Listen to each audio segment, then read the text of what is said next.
Have you pretty much got the level set? Hi. So how do you like the house here? Pretty big. Yeah, it's pretty nice though, isn't it? You just come in here a few days ago? No? No. So, are you doing another interview? Yeah, another interview. How many has he done lately? One. Just one? Yeah. Did you do one today before? Huh? Did he do one earlier today? No. Hasn't he been doing a lot lately? No. I don't know. Yes, you be the star. Say something. Tell us a little about yourself. What's it like traveling the world? Huh? Terrible. You don't like traveling the world? Gosh, I'd like to travel the world. Oh, I'm a lot older than you. First. From the plane? Do you chew gum or swallow? You should chew gum. It doesn't hurt your ears as much. No, it still doesn't. Really? Well, you should chew gum and swallow, but don't swallow your gum. I yawn. That's how I get rid of it. He yawns. He always flies with somebody that's boring, and they make him yawn. Yes, that helps. You miss Battlesea Park? Yeah. Is that your drawing? It's pretty good. Thought maybe your dad drew that or something. People your age don't even think about walking across the street by themselves yet. That's really good. You get to travel the world. Almost everyone's done it. You get a lot of people asking for your autograph and everything? Or? No. Really? When they ask for me for the autograph, all I do is rip that paper. Well, that's not very nice. What do they do? No. What do they do when you do that? Nothing, we just say thank you. Thank you They say thank you to that? for a torn piece of paper. Well, I guess What's your they. favorite place you've been? Where would you rather be? I'd rather be in the state. Yes. Pepper probably a dozen times. Can you just lean back? The mic is good. Even the tape recorder humming behind you. All the traffic. You want to grab something? Okay, anytime you're ready. What sort of where you're at right now? I mean, just after a whole big tour and still riding with the album, still sort of peaking at this point. What phase of your life and lifestyle are you in right now? What is this? Is this Oh, what am I doing? Well, it's very difficult to know, but self-analysis is most difficult. Oh, it's people playing the radio. I'm sorry, I'll start again. It's really hard to know where you are. I mean, it's easy for other people to look at it and say, oh, because I didn't think, what you just said, I didn't think of that. Because I like to do, you know, I'm just writing at the moment and going to do another album and trying to do it as quickly as possible. you feel like you're sort of gearing down now or gearing back up? Oh, I'm going up. You know, I never admit I was going down, even if I was. But and I'm going because I'm trying to do some other things as well as music. Some things in films and acting, and also just trying to produce as well. I mean, producing in as far as things are coming out of, or I'm writing, or people that are friends of mine are writing, and we're sort of working on projects. Or there's one or two other things, books that friends of mine have written. That I'm trying to make movies and things like that. Are there any specific roles like that are all, you know, waiting for you right now? Or is that Yeah, I never like talking about it until I sign a bit of paper. right? I hate talking about them because if they don't come off, I don't look very good. Yeah, right. When John Travolta gets the part instead of me. Like we didn't tell anybody we were interviewing you until we had the tape in our hands. Right. Same type of thing. Exactly. Yeah. So it seems like the past year and a half has been just an incredibly, you know, busy time for you and the Stones. With the live album and the studio album, really not that far. Yeah, I've been in the behind. studio a lot. I feel like I've been in the studio all the time. We're going back in the studio soon. We're probably going to go to Bahamas. Chris Blackwell's got a studio there, a new studio. So we're going to go straight in, do some more. Is this like your productivity and everything, your output, just really with the tour and a couple albums all in the course of really less than a year and a half? That's really a lot more than in recent years. What public Yeah, from the Stones? yeah. I think the Stones were very lazy for a long time, but on the other hand, if Keith was sitting there, he'd say, "No, we weren't. Look at all that work." But I think they were lazy. But all the things that we do so many more things that nobody ever sees. You know, that's the thing. Like on the last album, we recorded so many songs, and I don't know if they're ever going to come out. You know, until God knows when, when we desperately need them or something. But I mean, we recorded like 40 odd songs and we just chose those 10. Yeah. I mean, they are probably, there is another, say, 10 that are almost as good, or some people prefer them, some people don't, you know what I mean? It's a question of taste, but there are other songs that are really worth doing, and there's other cuts that are. But we do that mostly on every album. So we have a whole backlog of stuff, but when we come to start a new album, we say, forget it, let's forget that. That was last year, let's do something else, And so that's why they never come out, even though they're really good, because we say, it's more interesting, you know what I mean? Like, a new girl is always more interesting than an old one. And I must remember that quote from you. That'll be a random note. Did you like that? No, they're like, there's a famous quotation of what's the best aphrodisiac? A new woman, Yes. Who was? I read that. I don't know who said that. I certainly didn't make that up. It's too bad though. It sounds like something you would come up with. So over the years, you must have an incredible amount of backlog of things in the can and everything. Yeah, I don't know. Bill keeps records of them. He's not got that kind of mind. As far as I'm concerned, it's all in the wind now. You never go back and listen to something like, say, from '65 or something? Never. No, I never listen to any Stones. I'm very sorry. I don't. Once it's out, and that, it's for me. Well, that's the thing about actually any process of like that is when you've written something and you've recorded it, it's out of your system, and that's part of the thing of enjoyment of it. Or that's why it helps you, because it gets it off your chest, if you know what I mean. So you've done that, and you never really want to look at it again. I mean, the most people I know, like painters and people like that, will they're the same. I mean, once they saw that picture's gone, it's gone. You can see it more easy with painting. The person's done a painting, and then they've got it out of their head, out of their system, and then when it's bought, gone forever. Is there any It's the same with writers too. Yeah, They it no is. longer exist. It no longer exists within you, you see. It's everybody's property. And that's really true of music. See, although you do get paid if people do your song, but once you've got a song out, anyone can record it, right? So it's everyone's property, though you supposedly have to pay them for recording it, but, a lot of people don't. So what's more important, actually? I'm sorry. Go ahead. Just to continue that, I just want to continue that thought, because a lot of people, and especially when they hear it back or go back over a book that they've written or something, John Cheever's writer was on the Cadillac last night, he said he gets embarrassed, and that's why he doesn't look at old stories. Well, that's probably why I don't listen to the Stones' old records, to be honest. Because I find them a bit embarrassing. I really do. Well, people come up to me and say, I shouldn't knock the band too much, but people come up to me and say, Between the Buttons, man, you'll never beat that. And I think, you go listen to that record, it's terrible. I mean, it's got one good cut on it or something, and it's so badly recorded. I sing it so rotten, and then you come out with an album that you've been really working on. Like, this is Between the Buttons, God knows when that was, 1967 or something. It's 10 years ago, and some kid will come up to me in the street and say, Between the Buttons, that was the one, man. You'll never beat that. And you think, God, help me, please. So what's actually more important to you, more gratifying? Like just getting it out to satisfy that urge, or having it really accepted, as well as things have been by the public? Yeah, I'm glad you said the public rather than other people. Yes, we know that. Other people, the critics and that, yeah. Public acceptance is, I guess, if you're in this kind of, whatever you want to call it, form of expression, avoiding the use of the word art, I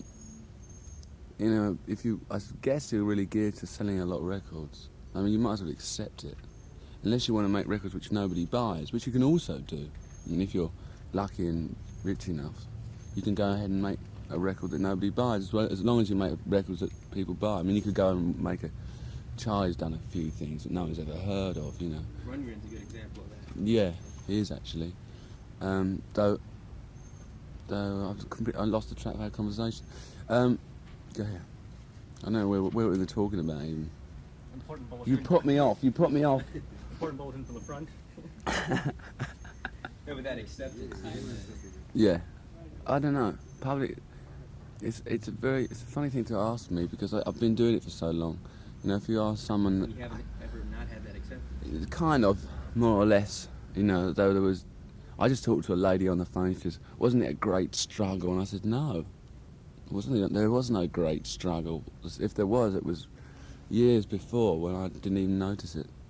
You know what I mean? When I was 12 years old, when I was trying to sing, that was when it was difficult." But if acceptance is a given, in other words, you've already got the acceptance, and you don't have to worry about pleasing a lot of people. You can do what you do, and not. Well, in a way, that if you go out and on the limb, see what we're talking, a total limb, then you won't sell as many records. Which means they won't accept it, so you got less acceptance. So you have to stay within in the record business. I think you have to stay within these very well-defined limits, which someone like Todd Rundgren doesn't like to do. You know, so he likes to go out on a limb, and some of those records won't sell. But he doesn't. He knows they won't sell. You know, he puts out whatever he put out, triple live album. You know, which is weird. I don't know, whatever it was. You know, the one we were talking about. Yeah.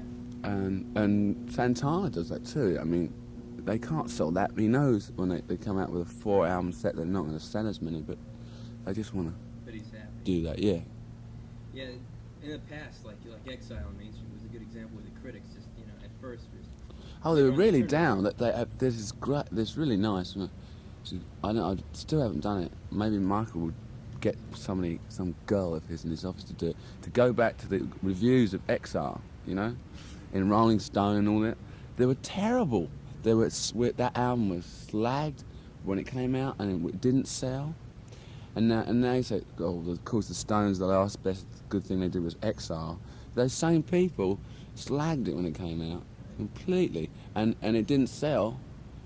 A lot of times, because it was a double album, it didn't sell as many in those days. And it was only not long ago, but that used to put people off because it was too expensive. Yeah. But this time around, though, with the last album, it's like you had the public and really a majority of the critics behind it this time. It was, Yeah, the critics weren't too bad. Now they start to sort of turn the other way because they can't be nice to you all the time. Otherwise, it's not work. They can't stay in a job, you know. You know, especially the more cynical ones. Yeah, they were. You know, they were really nice. People were really nice, though. You know, like when we played much more of the album on stage than we normally would. The most bands, like the Stones, you know, would do on a big day. Okay, and another band can go in a smaller place that's not the Stones and play, you know, of course, all new stuff, anything, you know. And so could the Stones. But when you're playing outside, or even if you're playing to like 5,000 or even less, you get. Like, people don't like it. All they want to hear is like they shout out for this, that, and the other. You know, old numbers that you really don't want to do, to be honest. And it was good fun to do all those new numbers. We did like 7 out of us. 7's quite more or less in a row, and they went down really well. So I was quite happy. It seemed like the public was really rooting for the Stones this time. On the tour. Yeah, they were really. I thought they were really. We could have gone on a lot longer, but there was a good tour. It was very enjoyable, but it's all in the past. It's gone. I heard you did break down one show and did play Satisfaction, which you had. We played we played Satisfaction a couple of times actually on the tour, and we had played it like we want. See, we hadn't played it for so long that it didn't really matter. Right. You know what I mean? There was a whole time when we just refused to play that one. We refused to play this. We wouldn't play Sympathy for the Devil. We wouldn't do this. Wouldn't do that. If you do them, a lot of performers will go on and they have to do. You know, you have to do some well-known numbers. What did Peter Rogers say? Something like that. The trouble with the Stones is, you know, it's just they've got so many old numbers that are hits. Most bands, okay, which they can only got 2 numbers that people recognise. So the Stones have got so many. You can't please everyone. And everyone sort of, that was the only complaint that I got on the tour, that, you know, people wanted to hear X number, some people wanted to hear, you know, and you can't. You know, you got to please yourself a bit and please them, but you can't please everybody. This whole recent tour and the album and everything had such vitality. It was really like, almost like, you know, when you guys first started out, the first couple albums, that rawness and just total energy. Was that something that you consciously like sat down and said, okay, let's get back to the basics? Let's get energetic. No, not at all.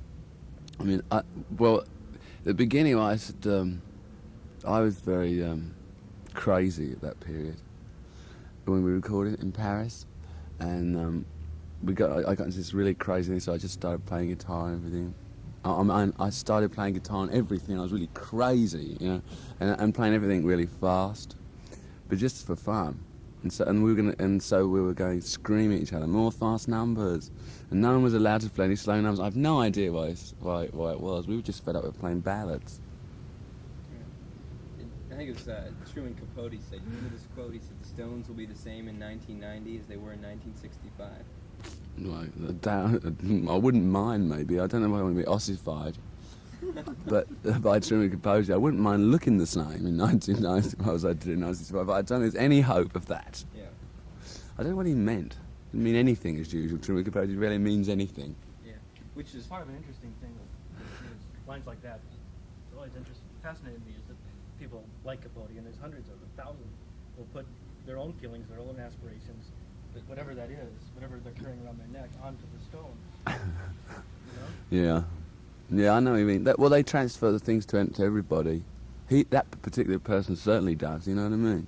He's really an obvious case. Yeah. That quote is almost like an exact antithesis or whatever, what you said, what was it, about 65, 66, I don't want to be a rock star when I'm 30. No, so I never said that. I'm sure, no, that's something you must never say. You know, because, I mean, I know, because no one's ever said that to me. I'm sure I've said I don't want to be one all my life. 30, maybe when I was 18 I might have said that. But 30 seemed to be real old. So when I get to 30, maybe I'll give up. Do you feel any older than when you were 18? No, not really. Though it's very difficult to remember what it's like. It's so long ago. I don't know. I think it starts to fall to pieces around 35. You know, basically. Unless you're really keeping shape, you know. I mean, both physically and mentally. You're not worried about starting to fall to pieces? Not worried, but you know, you will. Everyone falls to pieces in the end. But I mean, if you keep, you know, you really have to be. It hasn't happened to me yet. Do you know what I mean? I don't have to really try too hard to keep in that kind of shape. Though I think the mental thing, you change mentally so much. From age. I mean, I was a really naive 18-year-old, and I was much more naive than nearly all American 19-year-olds. And now, I mean, whatever naivety is, but I mean, I knew nothing about anything. I mean, about living. I'd just been to college, and I was just out of college. I knew nothing. You know, I'd lived on my own out of my parents' home only for maybe 2 years. I'd never been anywhere. The naive is probably the last thing you've seen, too. Yeah, I'm saying I was really totally naive. And I was so naive at 21, you know, still, you know, and so that I was like, still in my adolescence, if you like, because I missed out a lot on that bit because I worked so hard. Did that ever bother you? And were you mature enough at that point to say to yourself, wow, I'm so naive and I really am not together. I don't understand myself fully yet all these people are out there watching every move I make and mimicking me. Did that ever concern you? No, I never thought of it. I was that naive. But I didn't. I just did what I did, you know. And when you're really that young, you've no idea what you're doing. I mean, basically, you get ripped off money. Yeah. I mean, that's the basic thing of nearly everybody at that age, because you have to learn that. And one of the ways you learn is getting ripped off. Was there anything that happened that was sort of a sudden awareness for you, or? Or sudden, a gradual cynicism sort of set in by the age of 25. I think, you know, healthy cynicism is not such a bad thing as long as you're not totally cynical. But to have that side is important. It's excellent. Excellent virtue to have. I think, you know, you've got to be pretty hard-nosed about some things, and then about others be still, you know, the pliant naivety of youth. Yeah. Can I ask you about staying mentally fit? Yeah. I guess. Whoa. This book's been written on it. You go ahead, sorry. Keep an improvement on the self-awareness seminar later. But I was just thinking about maybe that's why you don't go back and listen to those old records, etc. To stay mentally fresh. Yeah, it helps. And you pursue other interests. Yeah, the other thing is that I don't know. Yeah, I mean, I just sit around and people say, what do you do? And that's a very good question, you know. But depends where you are. I read an awful lot, like here, for instance, because it's not like Los Angeles, where we are now. California. It's not like a city where you can easily go out to the theatre like in New York. Or, I mean, you can go to movies, but even so, it's still easier in New York to go out to movies even, you know. If you want to see some strange film, you know. If you don't want to see the #1 gross. It's a bit like that here. So one lives a different way, you know. So here I would like just stay at home a lot, you know, and read a lot, look a lot, run around, instead of going out on the street, because there's no street life. Not really. There's a bit on Hollywood Boulevard. Yeah, you might get a legal dose. You might. You said, you were saying a little while ago, you hope, you look the same and feel the same in 1990. It seems like the line of work you're in, it either keeps people real young or it kills them. Did you ever feel like it was getting to the point where it was getting too much? I guess, excuse me. I guess that there was a few points that I find, but I'd probably block them completely out of my mind. There was a few times that were very kind of hard, but you know, mutual reinforcement is like very good. So if you're working within a group of people, if one person starts to go a bit haywire, he's got the rest of the people to reinforce him. People that have to take the whole burden on their own, they're the ones that come a cropper. You know, I don't know. What happened to Elvis? You tell me. What do you think? It's funny, you know. Yeah. I never saw him, or met him, or anything, and I didn't like anything he did for God knows how long. You know what I mean? Yeah. But I mean, he was weird. Even though you wouldn't say he was an early casualty, certainly wasn't like a sort of somebody dying. It wasn't like a young poet dying in the bloom of youth. You know, sort of in a Greek, sort of some terrible sort of accident or something. But he did seem a bit cut off. His life did seem cut short. Maybe I'm wrong. Maybe 42 is about it. You don't really believe that? You don't want to? I don't personally believe it, but I never believed. I always thought. See, my image of Elvis is a bit created in my youth, but I always thought he was such a fit person. I mean, physically, you know what I mean? Because I just believed all that trash they just turned out. Maybe he wasn't fit at all. I think it was almost of loneliness. He just created such a little hole for himself, you know. I guess, yeah. That's what he wanted, though. The world's out there. Yeah. Outside those gates.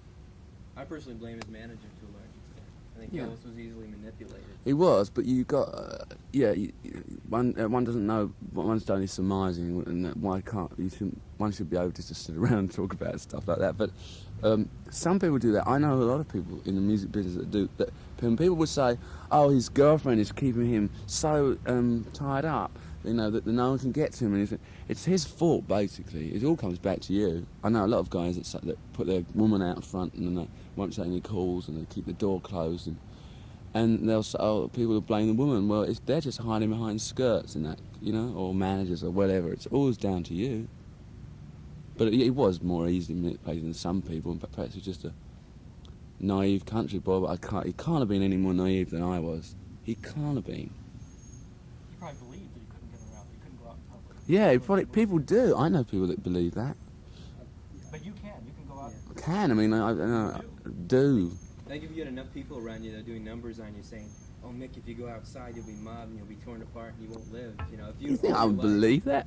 If starting when you were 20 years old, if you heard that all the time. No. I never would have believed it. I mean, there's a time when you come. He used to like that kind of thing, like having, you know, and lots of people like that. You know, he's not the only one.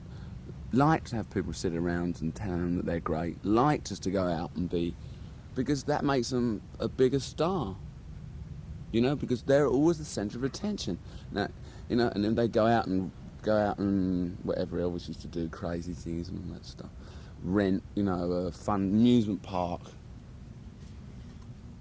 Rent an amusement park.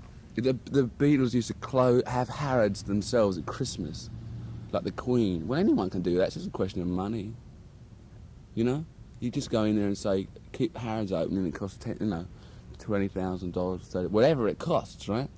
You pay it, and you start, but you're always the centre of attention. You go on the street, even on Hollywood Boulevard. Then, I mean, I'm not the centre of attention. What was the centre of attention on Hollywood Boulevard when I was just sitting around waiting for someone to turn up? Was this crazy-looking lady or man, might have been, in a gold dress, dancing on the pavement? That was the centre of attention, not me. But people like that want to be. You know, they want to go out like I don't know. There's some bands like that.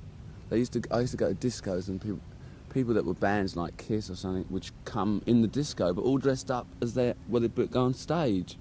You see, it always seemed kind of strange to me. How much do those kind of... You know, it's the same, you know, as you mentioned Harrods, that example, it's the same Harrods, whether you're the only one there or it's... Yeah, but you're not the centre of attention. Yeah, it's the same place. And Hollywood Boulevard is the same whether you're walking down or not. Right. It's getting very existential there. It's not the same. If a tree falls Not in the really. forest- Okay. Yeah, if a tree falls in the forest and no one's there, it doesn't make a sound. You know, same kind of But I thing. mean, can man truly be free? Well, how much do all the trappings that your success in... I don't have any. It's very kindly lent to me by a friend, this house. I don't have any other places to go. I've been living in a hotel, so I don't have any clothes. I mean, so I don't have any trappings. What else are you going to say? You don't have a lot of material things. No. I have a budget rent-a-car. And, I mean, I've been through stages where I've spent a lot of money. I mean, I'm not saying I don't spend a lot of money, but I don't, like, collect things, you know, even, like, beautiful objects of art, even. I don't. I look at them, but I don't collect them. Do you ever stop and wonder, or are you amused by the fact that you're always in the society pages, no matter what city you're in, or if I'm step out stupid your enough to door? go out into one of those ridiculous parties, yeah, that's, you know, yeah, people will write, but still write about what I do in the society pages, though I'm not doing it, especially when they know I'm not there, like in England, they write about you, like they'll say stuff like in the society page, oh, I was at this party in New York where I was actually sitting here all the time. But sometimes I do go out to those parties, which is rather stupid of me, but I don't mind. I quite enjoy them in a funny way. How did the lead singer of a band that 14 years ago was called the scruffiest and dirtiest band to come along, how did that lead singer suddenly find himself in the midst of that whole sort of Well, thing? it might be, I don't know, the thing was that as soon as I got into rock and roll in England, I was always been invited to those kind of dinner parties and everything. It was much quieter then. Here comes the man with the loudest car on the block. So I got into it very early. You know, I was invited to sort of people's houses, God knows why. And one of the things I got into it was we used to play at Deb dances, you know? Because we used to do them like, well, we used to get any work we could. This was like really early on. And Deb dances were really well paid. And they used to pay you double, you know, to deal with it. $3 a night. Yeah, you know, we used to make quite a lot of Deb dances, like $200. It was a lot of money. I mean, that was way over double, right? So that's the reason we used to do them. We didn't used to like it too much. But through playing music, I met some of the kids that came, who are now, you know, my friends, who are now actually my friends, my real friends, some of them. And so that's how I really got into it, by playing at Deb dances and becoming friends with the kids. How was... Bye-bye, Michael. Take care, Mike. I'll give you a call tomorrow. How was your image different then when you were playing those kind of Deb dances? Because I can't imagine that initial... Yeah, we're the same people. Yeah, all dirty and everything. That's what I don't know what they wanted. We just used to turn up. We didn't have special Deb dance uniforms. They call booking agent and say, "Could you send us a dirty, scruffy group?" Yeah, send us one. You said, you know, that it took a long time before you could even listen to some Elvis' stuff. So would you say that he, unlike most people, he probably wasn't one of your, you know, big influences? No, he wasn't. But he influenced so many other people, and he influenced so much music that it's bound to come back, you see. Right. I mean, like, he was a sort of a breakthrough person as well, so that's obvious, you know, he was a breakthrough person. Obviously, I don't have to go into all that stuff. He was a person that, if he hadn't have existed, you would have to blaze all those trails yourself, which would have been rather dull. I mean, and the Beatles were a great help as well, you know. You know, you were talking about society He asked me. I asked you about society. It's very funny because American Top 40 has these files and all the artists who've been on the Top 40 with clippings, from newspapers. So I was looking at the Rolling Stones file, and I kept looking for an article about music. You don't see a lot. And it's all, well, here's what they're doing now. You won't believe this one. It's always seemed ironic to me, and you must have perhaps a thought on this, that the band that everybody calls the greatest rock and roll band in the world. Not me, of course. I never ever said that. They always say the greatest rock and roll band in the world, and yet you go page after page. And That's how we managed to be so successful. No, I mean, it's crazy. And people are more interested a lot of times, or not necessarily people that buy records though, people that consume those publications, whatever they are, whichever ones you're talking about, people that read them, people that write them, are more interested in that aspect than music, because music's a very difficult thing to talk about, actually.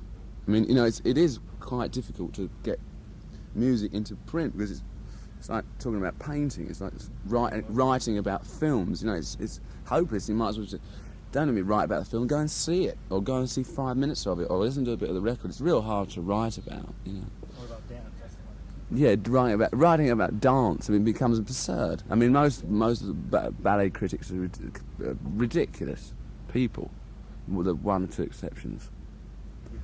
Two I can think of.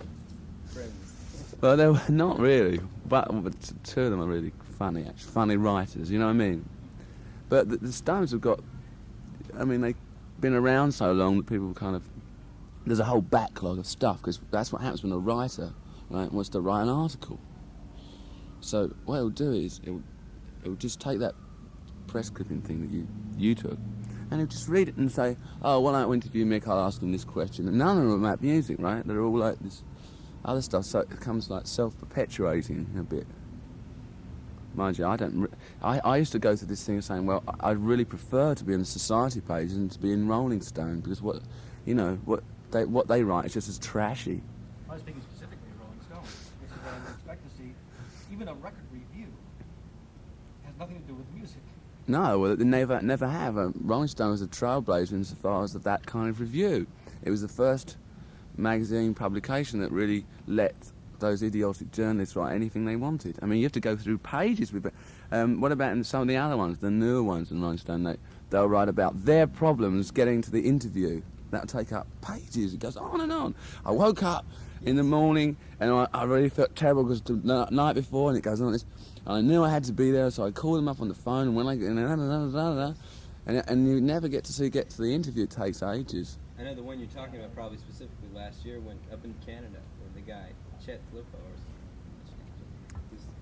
the whole preamble is longer than the actual substance. I think Tom Wolfe spawned a whole generation. Yeah, there is. Him and Norman Mailer. It's true. That's quite true. That there was a whole generation of people that wanted to be novelists, really, and some of them became novelists, like the ones you mentioned. But some of them, I don't know if either of those two people were really thought of themselves as journalists, but they were, weren't they? Both of them you mentioned. Tom Wolfe specifically. Norman Mailer probably was. Yeah, and so everyone copied them, and there was no way out for these people, and they all want to be novelists. So that's why they write like that. But they can't write novels, fortunately. Waste of paper. Does that become aggravating? I mean, to you? You get aggravated? Not very easily. I mean, I get a bit annoyed. I got a bit annoyed on the tour. One or two things. I don't like inaccuracy. I prefer precision, especially when it's been inaccuracy, purposely inaccurate to prove a point that they've thought of the point, and they're trying to make the facts fit their thought, and all the facts are inaccurate. And that, if it's about me, that annoys me sometimes. It's deliberate twisting of information, manipulation. You consider yourself an intellectual? No. No? God. That's the most emphatic way to say. No. There's a lot of people. In fact, interestingly enough, you were very, very careful to say that what you're doing isn't art. Certainly not, isn't art? No. If the only comparison I came up with as rock and roll as art was if book illustration in the 19th century was art, then that's where rock and roll is. It was like book illustration. Some of it is good, but it's none of it's art.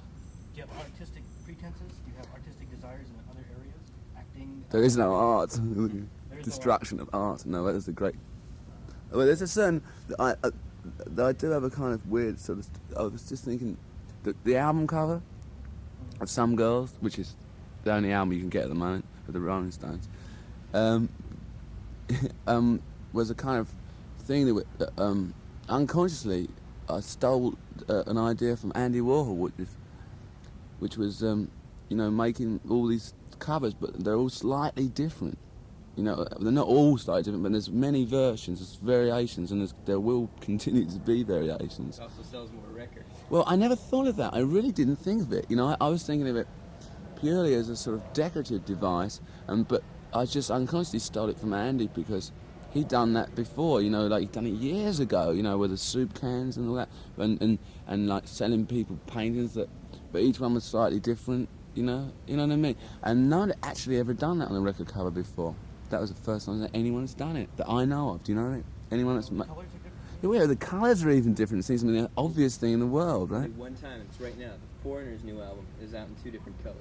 Well, they stole that off us. I know because it's the same company, and I know didn't have the cover ready. They had the record, but not the cover, and we had the cover together, and we had it all together because it took quite a while to put that together because it was a bit of a difficult one. Did you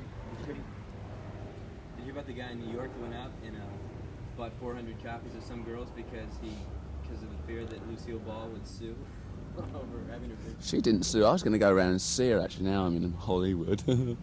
I'd go around and see her and ask her what a stupid. I used to always like Lucille Ball. I don't know when I was a kid. You know what I mean? And how dare she be so rude? I'm one of her fans. How could you do that to me? But actually, it doesn't worry me because it was an excuse for me to change the cover. So we're going to have another cover. Well, I just got Atlantic just sent me a new copy a couple days ago that doesn't have her picture in Mary Tyler Moore's or anything. No. It's just empty. We're changing them. We're putting other girls that are more pretty. Ooh. Rachel Welch phoned up and said she wanted her picture changed. Would she change it? I said, I won't change it. I'll take it right off. She didn't like that. Yeah, but I noticed there was the gaping holes in it. So you're going to put new ones in soon. Yeah. So that means I've got to pick up 3 or 4 more copies. Yeah, but I didn't. I really didn't think of this. This was not a selling point. We're trying to sell the album through the music, not through the covers. No, the covers do sell records, I guess. I'm sure, yeah. You walk into a store, the one that jumps out at you. Yeah, I buy records for covers. I was in. Do you know Maxwell Street in Chicago? Yeah. Well, I was down there. These on the market. They have these little record things. A lot of sell a lot of records, and you can't listen to them really, not when it's all crowded. And some of these, well, I just bought them for the covers, these mad covers in the 50s. Just girls, a lot of them, in strange sort of poses going. I haven't played the records. You and Charlie, Charlie's like into artwork and everything too. Were you two basically the most art-oriented in the group in terms of like album covers? Well, no, not really, because I'm the only one in the band almost that didn't go to art school. So, and I don't have a very good visual sense. Like compared to Charlie or Keith. They have much better visual sense than I do. But Charlie's helped me on a lot of covers, and Keith's helped me. And now I have Woody as well, because it's almost like too many cooks.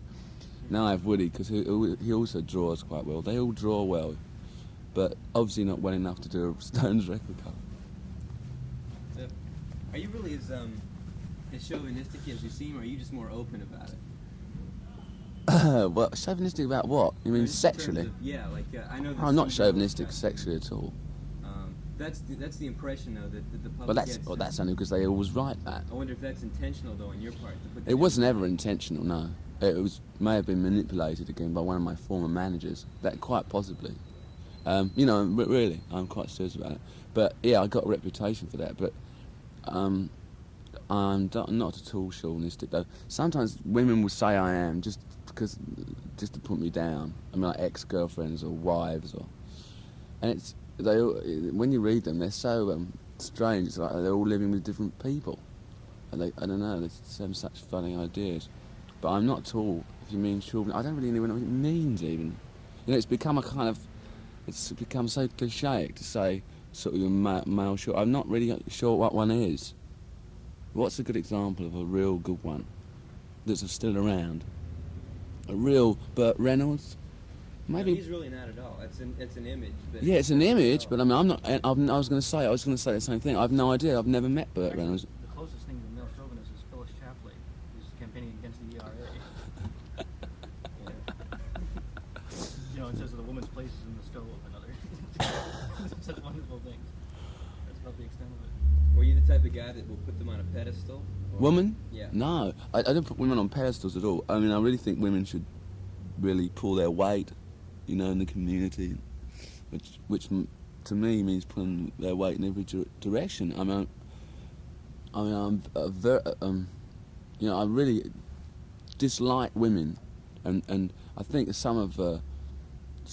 there could be a little work done on by some feminists on their own side and cleaning up their own backyard instead of accusing men of doing it, because I can't stand women, those kind of plaything type of women. I just can't bear them. I prefer women that work, you know, or do something. They don't necessarily have to work and make money, but I prefer them to work and make money. Women that are. Find that they're more secure. Yeah, they're more secure. It's like, you know, that they don't have to think about if they've got a job that brings in enough money for them to live on. They don't have to worry. You know, they feel like more sort of together themselves, you know. And then they don't have these thing of sitting around painting their nails all day, kicking their heels, getting into trouble. You know, it's one of those areas, you know, chauvinism and all that, where you can't be right, where whatever you say is wrong. I know, but I never put people in. You know, I always say to girls that I don't want anyone that can cook, because if I want to cook, I'll go get one. You know, I don't expect a woman to cook for me or nothing. I'm very happy if she wants to. Yet you're in the position where you can hire a cook, whereas you were not the lead singer. Yeah, okay. If I wasn't as rich, I just work hard until I was rich enough to get a good cook. Because I really want, you know what I mean? I mean, it's really, or if you want to eat, probably go out. You know, or I prefer to eat in. But you know, I don't know. I never had a woman like that ever cooked or did anything. You know, most of the girls I've been out with have been working girls. There's some of them haven't been. Most of them are out of work. But it's much better to live with a woman at work. Do you think someday you'll ever become domestic? Is that out of the question? I am domestic. I'm Right. quite domesticated. I go to the toilet in where the places. I don't just do it here by the pool. You mean settle down? appreciate You mean settle down? Yeah. Will the day ever come when you can just sort of sit back and with your feet up on the coffee table and watch the television and not worry about hitting the I'm already asleep. Well, Hitting the town, I don't do that either. that's just in the social page, I forget. No, it's true. Hitting the town. I went to see Emmylou Harris. I was wanting to see Emmylou Harris real bad, and she was on at the Roxy. And I've been to the Roxy a million times, and sometimes you go and everyone kind of sort of out of nowhere, you sort of, people are all looking at you and all this terrible, and people taking pictures and oh my god, pieces of paper. And sometimes you go and nobody gives hoot, right? So I thought, oh great, this is gonna be, I had to get it totally together anyway. I phoned the guy up, all together. I was going to walk in right just when Emmylou was coming on, so all the attention was on Emmylou, so that I could just get into my place and see where Emmylou Harris and go home, right? And I got there, there's all these photographers at the door, and they weren't so quick, and I just went, and you know, that's the night on the town. That's the only attempt I've had at going out. Hollywood's not really a nightlife town. Yeah, it's really not. It's not. It's not like New York. There is a kind of push in New York or Paris that there is always somewhere to go out.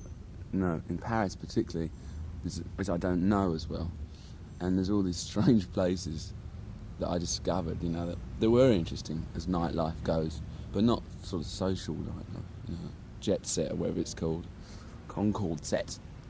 I noticed your settings and like the songs have become like totally American, whether Central Park and Miss You or Faraway Eyes in Bakersfield and Faraway Eyes. Yeah. And that kind On of- that album, very Yeah. well, yeah.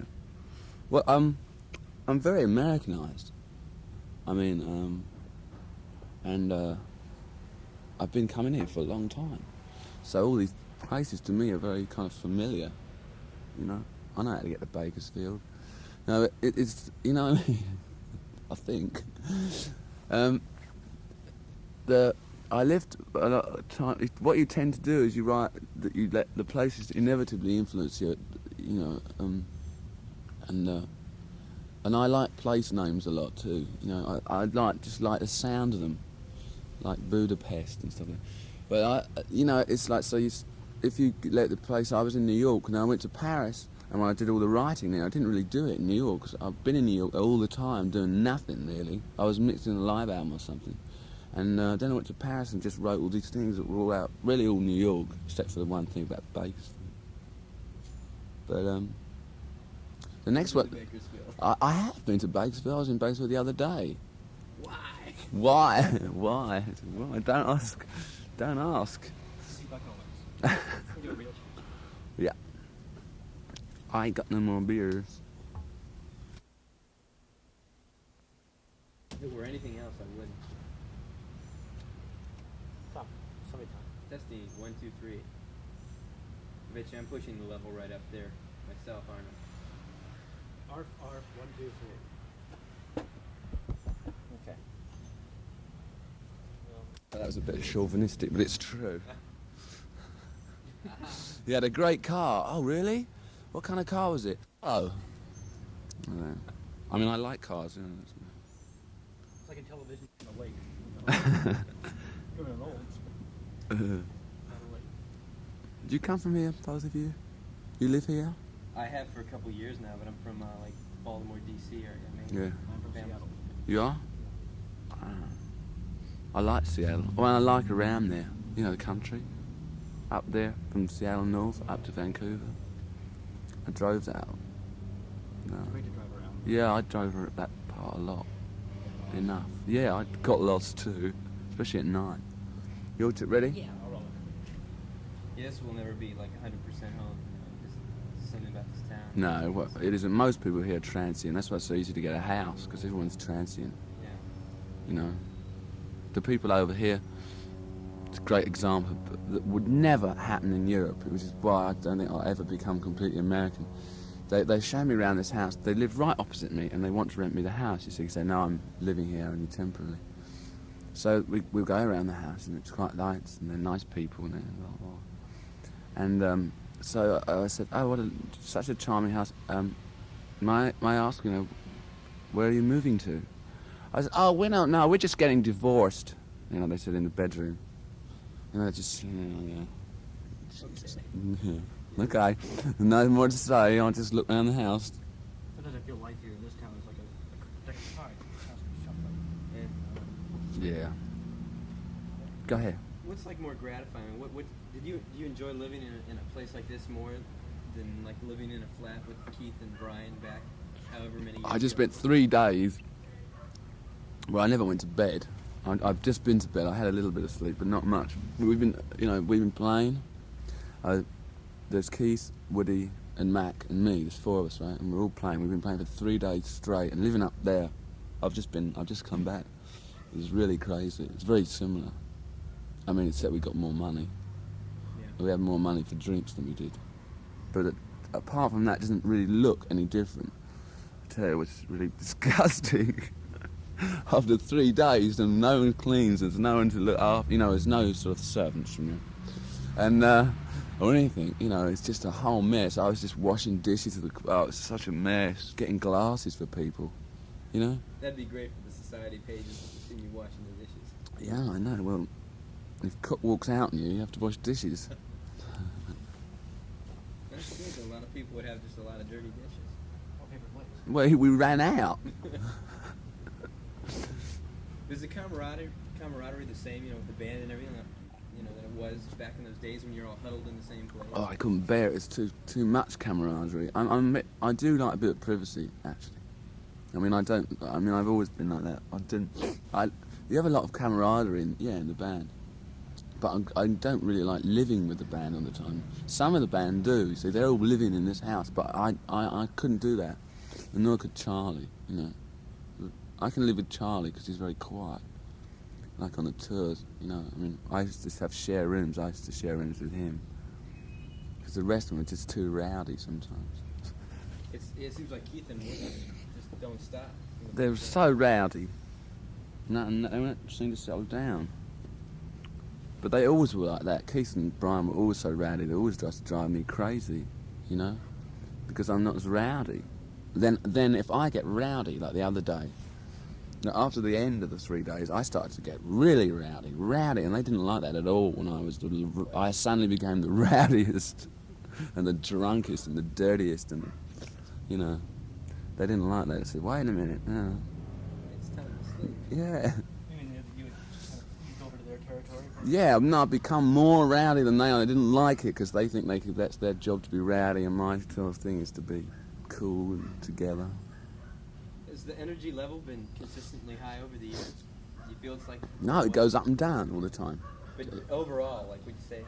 Can you imagine what this takes? Dogs and telephones. I don't know. You go up and down like, a lot. I don't know why. It's difficult to keep a group of people all on the same level, you see. That's the difficult thing. When you're working alone, and if you have a high energy level or high output or everything's working, then everything's fine. But sometimes you get a down from 2 people out of the 5, which that means you've got to really double your energy. And to keep everyone on that level is real hard. That's when I started getting annoyed. Alright, sometimes I don't do anything. If I don't move, sometimes they'll all be just sitting around waiting for me to move, and I'll be so lazy that I won't be bothered, you know. Yeah. I should also imagine that when we get tired after a while. You don't take rest, you just take changes, you know. You just change, you forget about the Rolling Stones for a while and do something else, you know, or get involved in something else, some movies or whatever it is. Even if it doesn't come to anything, you always learn something, you know. Yeah. You lose a bit of money. You're sort of one of the few people that really has got... It's in the position where you're very much a part of a band, of an equal type unit where everybody... Gets is very paid the same. significant. Yeah. Yeah. Exactly. Yet you've got that distinction separate from them too. You know, the attention you get in the media and everything. Could you be a total, you know, separate entity? Could you have ever done that? Been just like a total performer on your own, or do you have to have that? No, I could have been a separate performer. Don't you think? Well, I don't know. Yeah, I do. Yeah, it's easy. I mean, some ways easier, but in other ways not. I mean, you don't have mutual reinforcement, like I said already. You know, you don't have that, which you have within a group of people. There's working in a group, like the best example of working in a group is working in a film when you have a really large group of people that are all having very specific jobs, and if one of them goes wrong, the whole thing goes out, right? And it's also group creativity as well in movies, because no one person can make the film on their own single-handedly. I mean, everyone's involved in even in the creative processes, the writing, and even it's always 2 people usually. I mean, there's all, and like it's the same with working with a group of people in music too. But when you say working on your own, you still have to have a band. We still had to have a band, and I still probably would have had to have someone to help me writing, because writing on your own is okay, but it's nice to have somebody to write with. Even if you don't write, I mean, you know, even if they don't write the song. That's how I wrote a song all on my own, right? Which I do a lot. But it's nice to have someone to sort of say, "Oh, that's really good," or blah, blah, blah, or "Let's change this." The time's completely wrong, Mick. You know, it's a nice song, but look at that middle eight, what a mess, you know. So I prefer to write with other people. How's the Jagger Richard songwriting team developed over the years? How's the roles, you know? Developed. Yeah, it started off just by being. We were told by a manager who wanted to make a lot of more money out of us to write songs, which we'd never done before. I'd never written a song, never thought of it. I mean, you know, didn't even know I could. And he said, "Well, why can't you?" So Keith writes the tunes and you write the words. And I said, "All right," because I couldn't really play very well or anything. And so we just started off, and the first songs were just terrible, you know, real rubbish. And then we got one hit, and that really gave us a lot of confidence. And then, since then, it's not more or less, you know, we don't write so much together anymore as we used to, because we don't have to, because we don't. One of us doesn't write the music, and the other write the words. Keith will write the words, and you know, I'll write the music, whatever. You know, it's different, or we'll write the song on completely separately, and you know, so that we're more able in a way. I don't have to have Keith there anymore at all.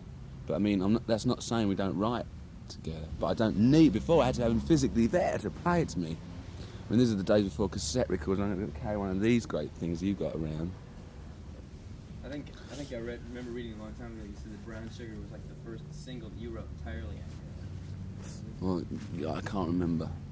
I try and avoid that because it's real hard to. I mean, I don't like to say, oh, I wrote that on my own key. I mean, I only come out with all the best ones that I wrote, of course.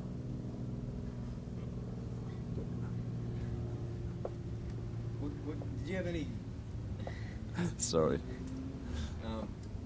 I think it probably surprised a lot of people that that Bill was the first one in the band to really release total solo type, Yeah, and look what happened. Nothing. Didn't really encourage anyone else to work. Yeah, no one else has. What he's done, he wants to make solo albums a lot. He was in the middle of making one actually when we went on the road. I heard it's gonna be out soon. No, I don't think so. No, not at all. I mean, the tour just interrupted and he hasn't done anything since. As far as I'm concerned, I mean, I'd like to make an album. I might as well. I'd really prefer to devote the time that I have, apart from music, to movies and whatever else, or just sitting around or doing something else, or going and travelling or something, rather than go in the studio and make. I don't know. There's only a certain amount of time. If I really got more into movies, it would give me an opportunity to do both. You see, so it's interesting. So you mean you're able to say what you want to say musically through the band? More or less, yeah. But because I'm not really a very good musician as such. I mean, I can't play any amount of instruments. And so, I mean, there are people that I like to work with though. Most of them are almost jazz musicians. I've worked with on bits. When I've been playing or on other people's records, or just I've met or played with, or there's a gang of them. But I don't know if I'll ever make that record. You mainly compose like off the top of your head, or you pick up a guitar and that sort of thing? Yeah, I just write the words. I get sometimes just really wrapped off, and just the other night I was doing that, and you think, where did that come from? No idea, It's a very surprising sort of thing. Sometimes because then there's those flashes, and then there's all that slogging when you can't finish something that you really like. Like sometimes they come really quick, and sometimes Keith would give me some sequence, and he'd say, "Go on, Mick, write that." I said, "What do you mean? How am I going to start?" He said, "Well, I'll give you one word, right?" I said, "Okay, great. Thanks for nothing." So I go home and it will just be either really quick or it will be really difficult. And after all, I've only got to write 4 verses. It can't be that difficult. How difficult can that be? What kind of writers? But sometimes it is. Then you got to walk away from it for a while, right? Yeah. Back to it. The ones I write, the ones that are the best are the ones that come instantly. That you just pick the guitar up for some reason and it comes. Even if you only get a bit, if you've got that, if you've got somewhere to go, that comes really quick. They're the most fun, yeah, because anything that takes a shorter time is more fun for me. They probably hit the people that listen to it on a gut level too. It does. It does. It actually, I've found. Because it was such a natural process. Yeah, I think there's a communication thing. I think it's a bit risky to actually say it's true or not, but it probably is. You said earlier you were writing right now. Are you sort of disciplined, or is it pretty much something hits you and then you run? Well, I mean, disciplined. Spending 3 days up there writing Well, you sit down and say, some okay, madness. I get down to real discipline when I have to. I have to get up and write because I know that's what I have to do. Do you ever stop and wonder what it is? You ever stop and wonder what it is about you guys that teenagers were able to relate to 15 years ago, yet they're still able to relate to now? A lot of Music, yeah, but what it is drugs, that you have within you. high living. I don't know what it is. I mean, I've no idea. It is very funny, actually. Some people that relate to you, I just did an interview for this magazine called Soul magazine, or whatever it is, and I spoke to the editress, and and she was saying that you know, she's probably the same age as me or something. She sounded like it. And she was saying, well, she said, funnily enough, you was on the street in Westwood the other day, and there was 6 little girls following you, and they were like 11, and they were following me up and down. I was just getting some books, and they followed me, and I said, oh, they're just into following people. You know what kids are like. I mean, they got nothing else to do, really. So anyway, they came up at the end with bits of paper and everything, and that was her daughter, right, this woman's daughter. And it's really strange, you know, because they are really young. You know, I mean, to me they are. To Charlie, they're even younger. But he's the one that really can't believe it because he doesn't think he never wanted to be a rock star and sign bits of paper. You know, it's not really my idea of it. You know, it wasn't what I wanted to do either. But I mean, I'm more like, that's what I am, right? But Charlie's like really weird with these little girls. And sometimes he gets real rude to them. I said, don't be rude to them, Charlie. Only little girls, like your daughter. I said, what can they see in me? He says, look at me. I said, I don't know what they see in you. I don't see anything in you myself, but just sign their bits of paper. I mean, he's really naively, what he's really trying to say is like, there's nothing in me that could possibly have any interest to you. Which is a very sort of arrogant, but he just doesn't think. He thinks, he's thinking, what is there in me? It's also naivety. Yeah, there too. It is. Maybe. You got? Oh, thanks. Well done. No, that's good. Just put them on the table there. Thank you. Thank you, James. Okay, can I have another beer? Here's to good friends. We've got one each this time. Here's to good friends. Yeah, rubbish. They make it here now. It's not as good. They make it all over America. Yeah. This is Milwaukee, Fort Worth, Texas, Yeah. New York, Azusa, California. No, not in America. I love the commercial where the guy pulls up in a $20,000 car in front of $1 million mansion, and he gives his best friend a case of Lowenbrow for his birthday present. It's true. You cheap bastard. Yeah, really. This is better. Yeah, it's good stuff. How much more do you want to do? Just give me an idea of how much time you need. I mean, without taking up too much of mine. And you only need, another 10 minutes? Sure, great. Fine with me. The band it's the exact same band that started out, No, it's not. 16 years ago, except for Woody. I mean, but No, that one position has been sort of... Yeah, that's sort of revolved. The yeah. revolving guitarist. That we've changed. We have actually made. There has been a few more changes than that though, because we've used different people, though, which have been pretty much an integral part of the band. I mean, then, we've kept people, say, as so-called sidemen on for quite a long. Like Billy was playing with the band for a long time. We had a band with some horns in it. I can't remember if Billy was in that one. We had Nicky Hopkins who played with us for a long time. We had that band. I mean, it did have it must have sounded a bit different than you would imagine by you saying the only position that's really changed is the guitar player, which is true. But we have had different bands. Right. In terms of the 5 central figures that the public identifies with, it's really been you guys all along. I mean, there never seemed to be those kind of disturbances over the years, at least that got the attention of the press that most groups had. You're always, every other month you're hearing, Will Yeah. John Entwistle. Yeah, right. Leave the Who. And you never Well, they seem to be having a terrible time, that lot. No. Like, we basically, I don't really want to talk gossip, rock and roll gossip. That's not what I'm here for. Yeah, I don't know. We had a lot of ups and downs, but maybe that sort of made us very much together. A few struggles. I don't mean like making it to the top kind. I mean getting up from the bottom kind. And I don't know. What I really come down to is crass commercialism, I think, in the end, though. That if a band is unsuccessful, it's going to break up, probably. If a band stays successful and makes money for as long time as we have, it'll probably stay together. And it's still fun. Yeah, I don't do it for the money, because I could probably make more money doing something else. Because I only get paid the same as everybody else. And I don't make solo albums. I could make more money. Let me ask you about acting. Yeah. I imagine you'll be returning to before too long. Yeah, I will. And the difference in performance on stage and performance in front of the piano. well, I think one helps the other though. But I've been interested. How can I start that? Well, this is for a very wide kind of audience. It's totally different, right?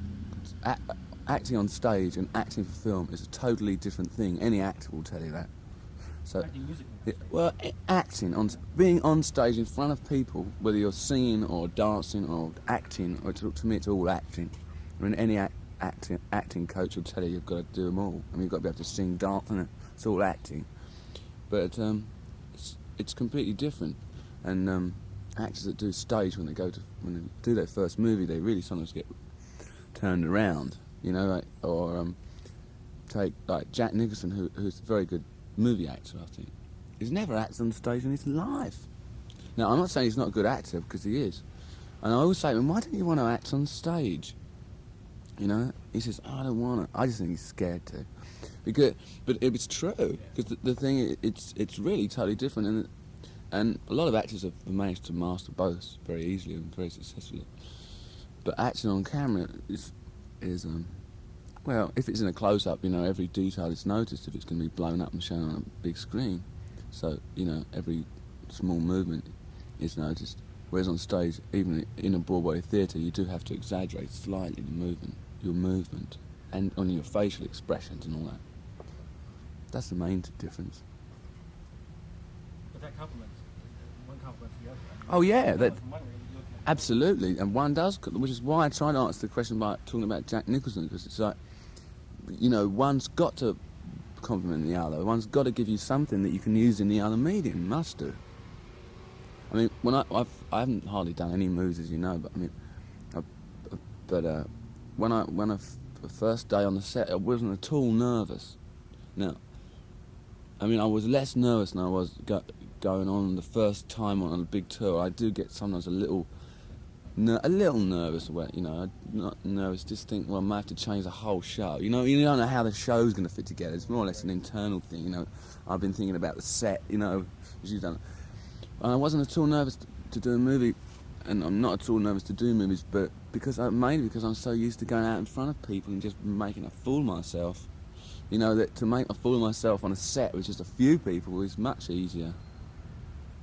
I would think that all your experiences would really lend itself to like some sort of stage, you know, acting. Yeah, well, it would, yeah. But unfortunately, the thing about that, yeah, I would like to do it, and there's one or two things that have come up that have been.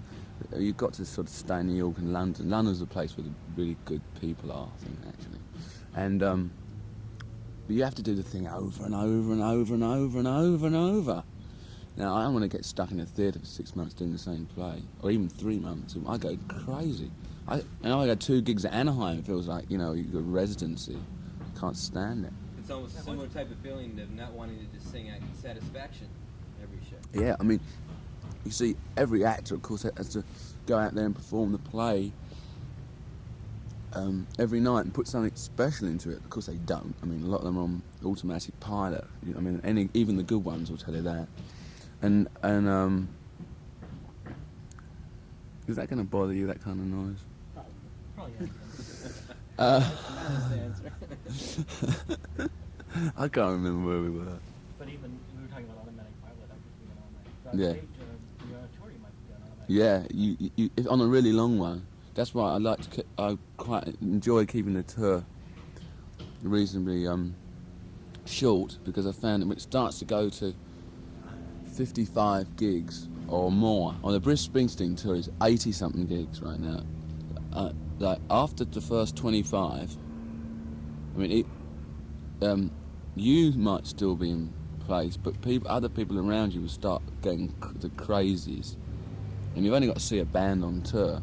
I mean, when you're actually at home and you're sort of sitting here reading a book, and a band that you know on the road comes around and visits you, and it's horrific.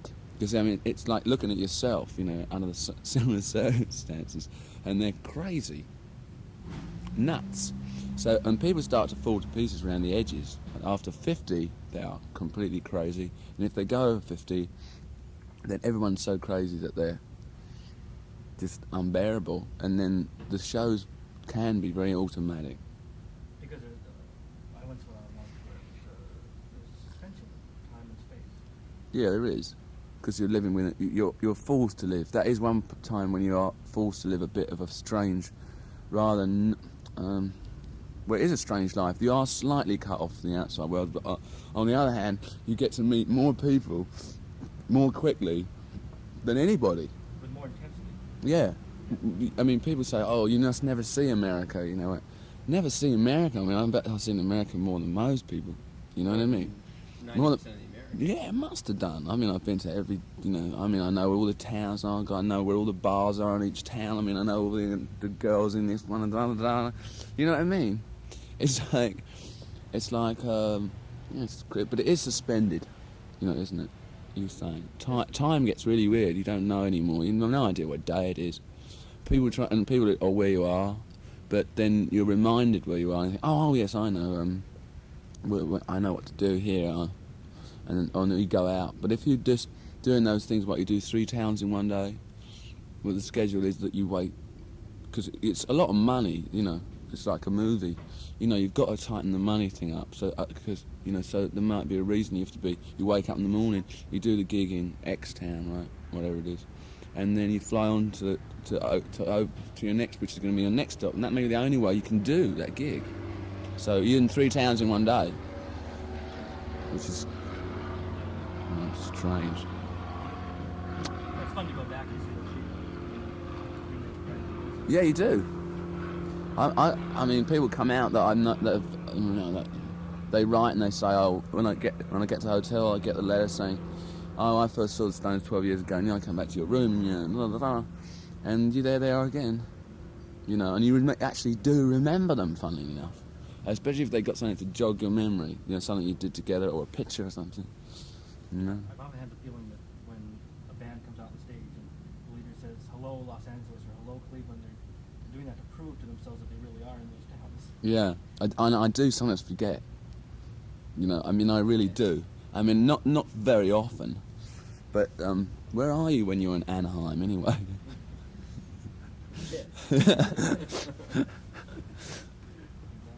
It's very funny because you go to Fort Worth and everyone's from Dallas. Everyone's come from Dallas. So when I say, well, it's real nice to be back in Fort Worth, no reaction, right? I suppose you're from Dallas. Crazy, right? Yeah. There's always rumors that, you know, that this is the Stones' last tour, but it sounds like you really do love it. Yeah, I like it. As long as I don't have to do it all the time. If I had to do 80 to 90 gigs with the Stones, I would just give up, I think.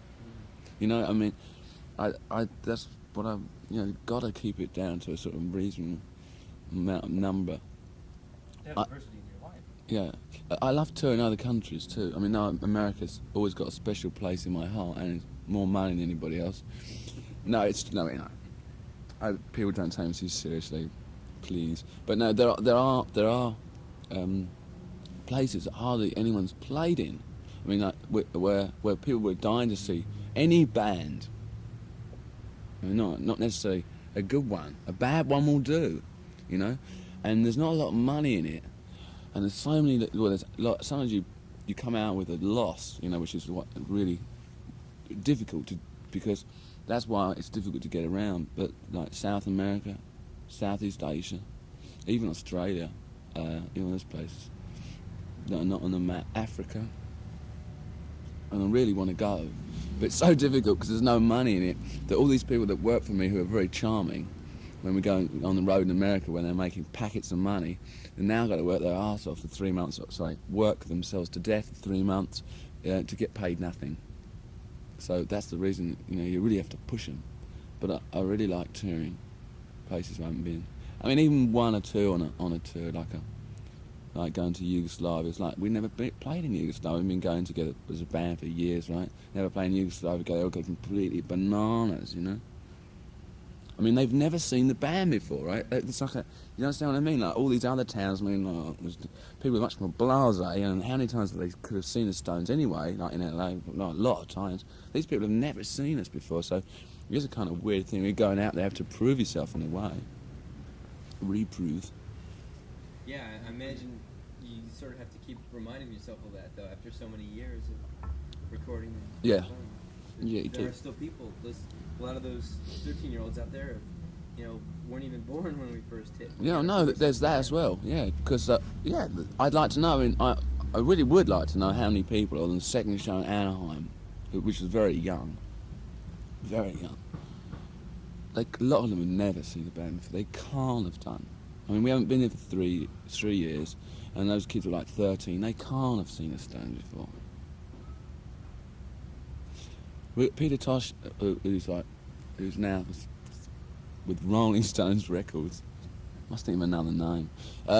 It's got soon to be released. I hate to hype it, but it's a pretty good record actually. But Peter Tosh and I want to go to. He's real big in Nigeria. And we got an order the other day for 60,000 albums from Nigeria, which is really, for Peter Tosh, which is far more than our sold they let me to. And so, which is great. So we're going to go to Nigeria with Peter Tosh. Well, at least I'm going. You'll be the opening act. We're the opening act, probably. I don't care. I go home earlier. That's, no, I don't mind.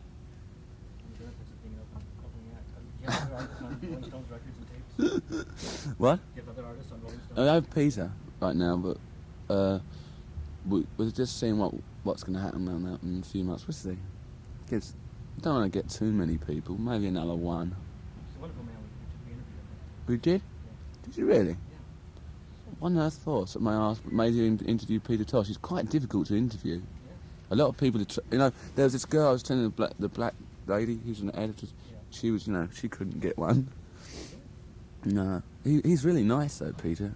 In a way, I mean, he's really kind of when we in Jamaica, he's a bit different. We talked a lot about and exhibited many of Jamaica's finest products. Finest exports. Yes. He was so funny. I went down there to something called the Peace Festival they had, which was the 11th anniversary of the visit to Jamaica of Haile Selassie, sometime Emperor of Ethiopia. It was a great concert, and it was interesting because politically, but anyway, they had the Prime Minister or President, whatever you want to call him, and the leader of the opposition, i.e. the other person who's, the other. American politics is so different, I keep forgetting. And the two guerrilla gunmen that have been controlling Kingston and shooting each other and have been involved in the two political parties during the elections, like just real guerrilla stuff, And they're two guys, and they were on stage.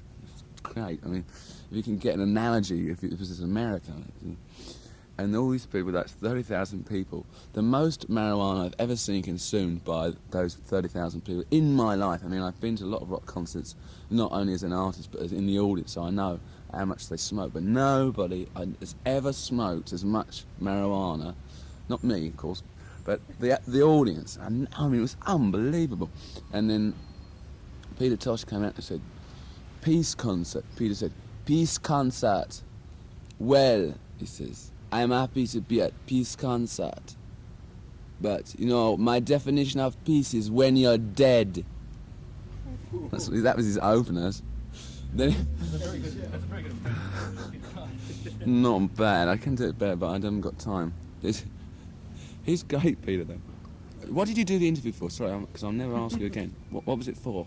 It was Bakersfield Times. Bakersfield Times. So I knew it was going to be something important. Yes, it was about. Well, no, we wanted to have one in the can because if he gets, we'll have it. Yeah. Peter Tosh is not from the oil. No, he's back in Jamaica now. His interview. He's back in Jamaica now with no phone. I hope the record sells. Did you hear it? No, I don't think The first one they're going to put out is the one where I sing with him, one we did on stage a bit. There's a lot of talk about the nature of music and where it comes from and how it relates spiritually to Rastafarian ideas. Yeah, It was very light. good. You can get Peter Tosh to be light sometimes, so it's quite hard. It's funny, Yeah. Have you set any limits for yourself? Like if you said, "I'm not gonna be out touring," when I'm 40 years old. Do you do that? Have you done that at all? Or It sounds just a keep bit absurd for me to make any rash statements, which you sometimes regret. There's not many performers at 40 that are as good as what they were at 30 or 25. They've got to be different. I mean, you learn things, obviously. I mean, when you're a kid, you come out, I mean, that's why it's so ridiculous. Well, I mean, I'm very sort of pro-punk in a way because I don't like establishment, I don't like the music industry, I don't like, I mean, I never have done, right? I mean, and it's nothing new because my first experiences with the record industry were awful, and I was just ripped off. So that was when I was a kid. So that's what I always remember, right? So I don't like that. But a young performer, a young band, right, will never be this. It's always different. I mean, they've got a lot of aggression or something, but they won't have this, right? But at 40, you've got to be pretty together. I don't see really in rock and roll, But on the other hand, you can see easily someone like Bob Dylan playing at 40, can't you? Yeah. I mean, how was Willie Nelson? It's only 5 years from now. Anyway. Yeah. How was Willie Nelson? He's got to be about 40. He's 42, actually. Is he? Yeah. I just remembered because I remember. Yeah. And he's... Cover Newsweek. I mean, Willie Nelson's going around playing now. He's 42, and he looks older than 42. Let me tell you, he's not like a young 42. I mean, he might be strong. I mean, I'm not putting him down. I think he's great, but he looks like he's really lived 42 years pretty hard, And I've never seen him on stage. I mean, he was a very nice person, and he's playing. I mean, I don't know. A lot of country music artists are well over 40. Of course, if you act, you could be performing at 40, 56. Oh yeah. Dolly Parton's well over 40. No, we got a joke. It was getting a bit serious. Incidentally, for you young people, he put his hands in front of his chest and would make a rather disgraceful exhibition of himself, looking like Dolly Parton. He's not half as cute as she is, even without a wig. It's about as good as mine gets. Are you still a rebel? A rebel, yeah. Are you? You want to hear my yell?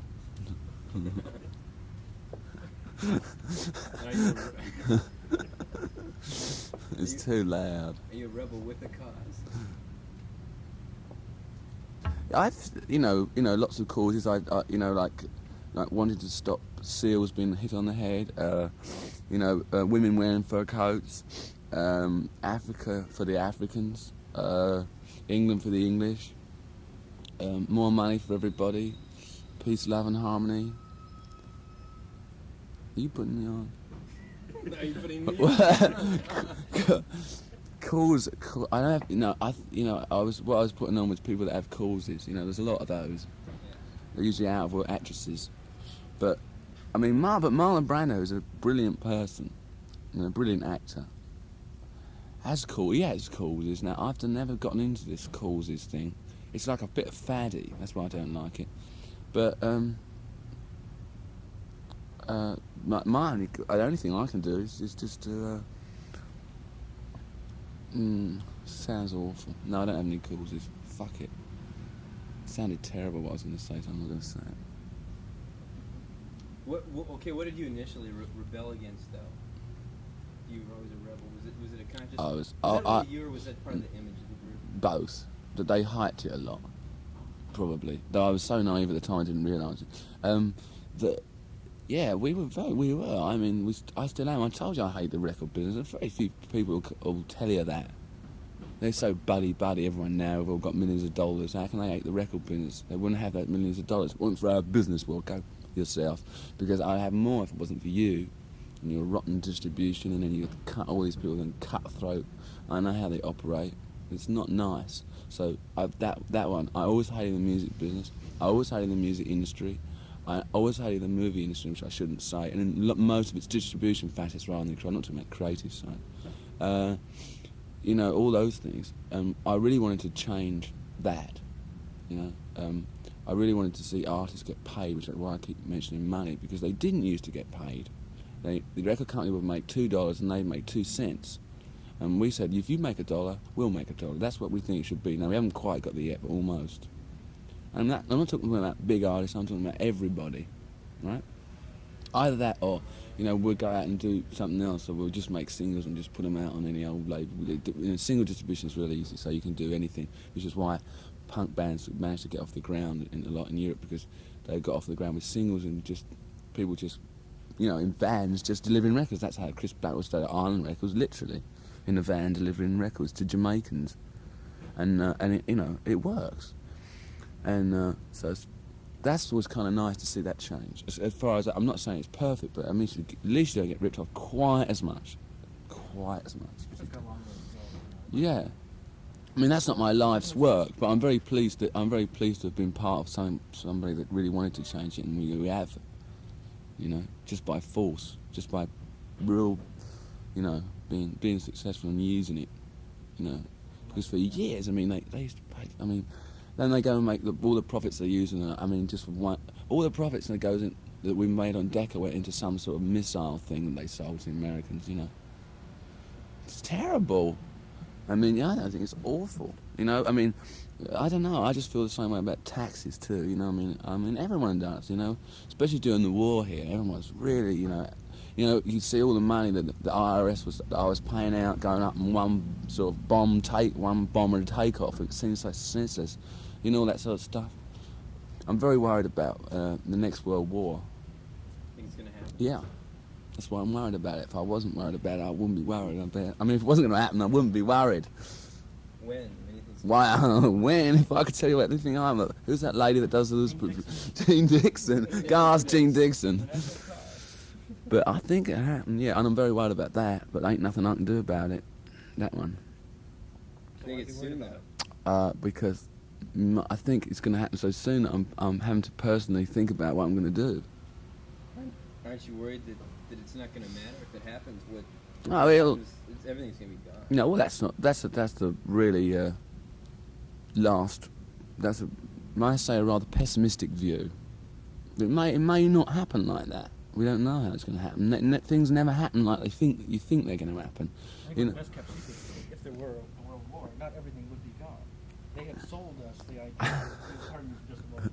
They have sold us the idea that everything will be destroyed, so there will never be a war. Right, which is bullshit. Sorry, can't say that on the air. Can we? No, actually, we can't. A lot of people would. Yeah. You're quite right. And you're quite right. And the answer to this question is, where are you going to move to? As far as I'm concerned, where are you going to go? Where are you going to hide? Because that's basically all you can do, unless you're going to fight. If there's that kind of war. Well, if they desperately need me, and if I think the cause is right, maybe I'd even go. I'm not, you know, the most peaceful person in the world, and I can shoot straight too. But if it's going to be one of those ridiculous wars, well, then I have to go and hide.